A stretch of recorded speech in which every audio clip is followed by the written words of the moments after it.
What's going on, folks? I'm AutoMattock, and I used to go by the name JiBbo.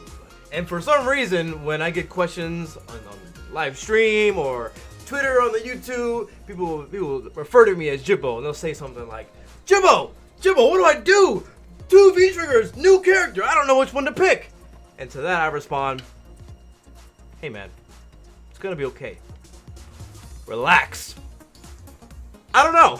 I don't know. But what I can do is at least attempt to explain why you might use one over the other and go into a little bit of detail of what's good about each V-trigger. I mean, the long and short of it is I think that V-trigger 2 is good for matchups where you want to have an invincible reversal without using meter, because that's what that DP does. But to go into more detail, V-trigger 1, on the surface of things, if you write the pamphlet description and you just say you get fireballs, enhanced fireballs, it's like, oh, that's kind of boring, right?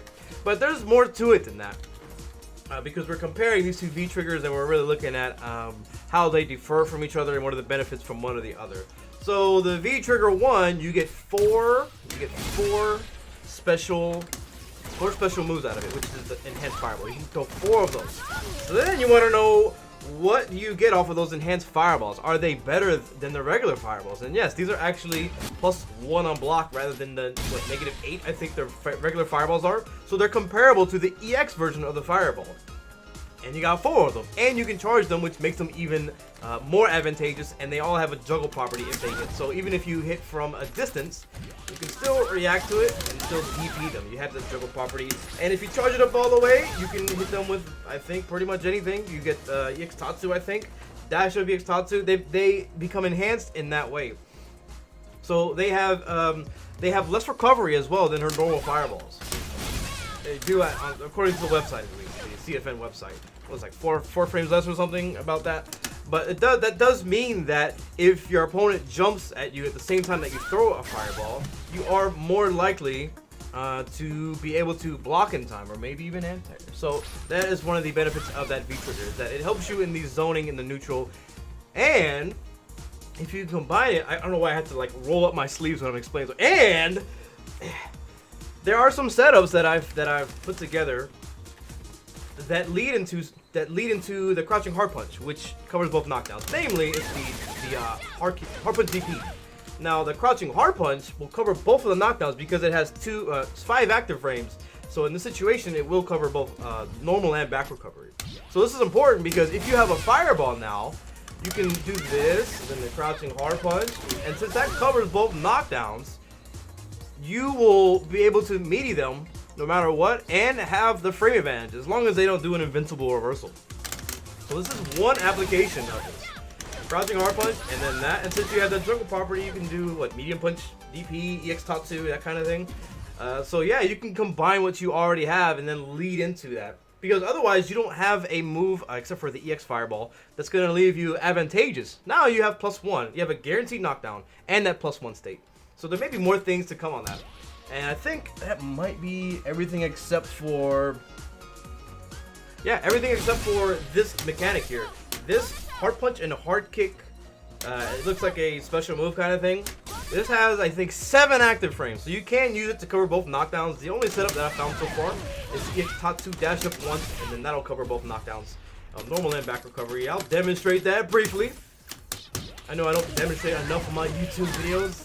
It's like, you gotta take my word for it. Just trust me! JiBbo!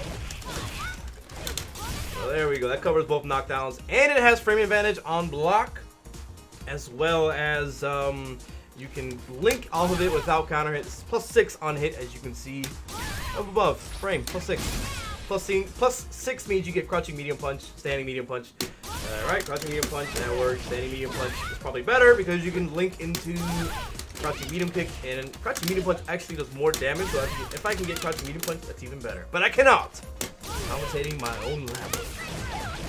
So then you can do this. If you're in the corner, that will meet both knockdowns. So that's V-trigger 1. I think that's the overall premise of V-trigger 1. You're better at zoning, and you have the opportunity to have advantageous, like with the +1 fireballs. So that knockdown specifically, that crouching hard punch, I think that's really good. So let's say you're fighting against a character who can outzone you, and it's so hard to describe the rhyme or reason why you would pick one or the other. In fact, I'll get back to that next. I'm going to talk about what's good about V-Trigger 2, and maybe we can talk shop a little bit, talk some theory, with having only but a few days and a few hours under our belt with this character. Everybody wants to know. So, V-Trigger 2, what this does... Oh, wait, oh, I forgot. Oh, V-Trigger 1, you can cancel it. Hold on, rewind. V-Trigger 1, last but not least, it does enhance your crush counter combos for a couple reasons. If you hold your fireball down, you can actually cancel into your V-skill. So you have the fireball, and then you have the V-skill coming up. I think this would be actually pretty good if you end with this. Because then, now, this portion of your V-Trigger, V-skill, since you finished the V-Trigger, it's going to contribute towards your V-Trigger bar, and you might be able to build it again since it is a 2-bar V-Trigger. So I think that's a decent strategy. If you are liberally using your fireballs to deplete it and create opportunities, you might be able to get a second V-Trigger. This might even apply for the V-Trigger 2 as well. So that's pretty much it. That other, you can use that in a crush counter situation, I believe. Right here, and then you can do the, yep, works out. Maybe you can even do the kicking portion, right? Looks good to me. Looks good to me. So there's that.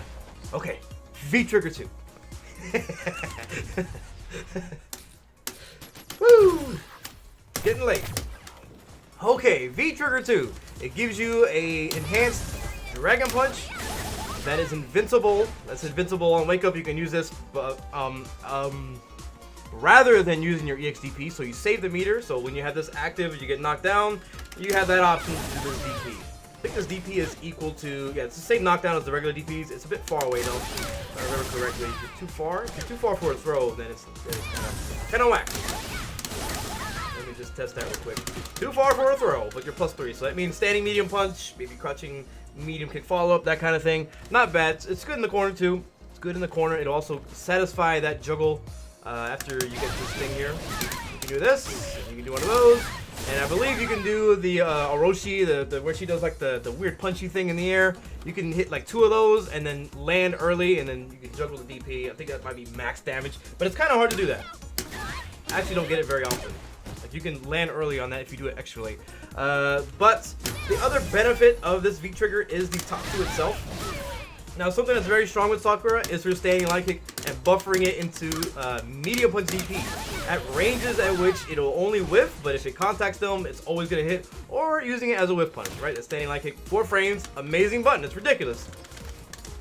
So with that in mind, now you have another tool that you can lead into it. You can do standing light kick into this V-Trigger Tatsu. So one thing that's very important that I want to demonstrate is that normally I have to use medium punch DP, and medium punch DP, the knockdown for this, not very good. I don't even think I'm in throw range for this. Hard punch DP is better because I'm a little bit closer, but I can't link hard punch DP here. No, I can't throw from there either. I do have advantage, so to compare that to hard punch DP, I should be in range to actually throw them here. Actually, do I have too much advantage? That didn't make sense. Oh, I'm +6. Wow, really? +6? Oh, yeah, it's +6. I thought it was +3 for some reason. So, walk-up throw off of the medium punch DP is not really there. But I can change the knockdown that I have with this V-Trigger too. So, I can do this. Now I have this, right? And this knockdown's much better. This knockdown's much better. I have a lot more options than being too far away from that crouching medium kick. And I can do the corner carry. There's just more things to do. And I need to do more investigating on this knockdown itself. You can follow up with the DP, and if they're in the corner, that's totally fine, because you won't have any space to cover in terms of that situation. So you can do something like this, DP, that's totally fine, and then you frame kill to whatever it is that puts you at a good state here. And that's something I'm researching currently. But that about really sums it up for this V-Trigger. This standing light kick into this Tatsu, I think, is one of the best things about it. Rather than getting that medium punch DP, and the invincible DP that you get, and I think this is 4 frame startup. I would be surprised if it wasn't. The EX DP is 4 frames if I'm not mistaken. And I guess to compare the V-Trigger 1 and the V-Trigger 2, this one you get 3 special move uses rather than the 4 fireballs you would get from the V-Trigger 1. I mean, and to talk about which one's better over the other, it's so hard to determine that at this point. I think the general rule of thumb is that, at least my philosophy as of right now, is that if my opponent if they have an overwhelming offense, meaning they have a command grab and they're able to do like throw loops, that kind of thing, I think that V-Trigger 2 is worth prioritizing over that.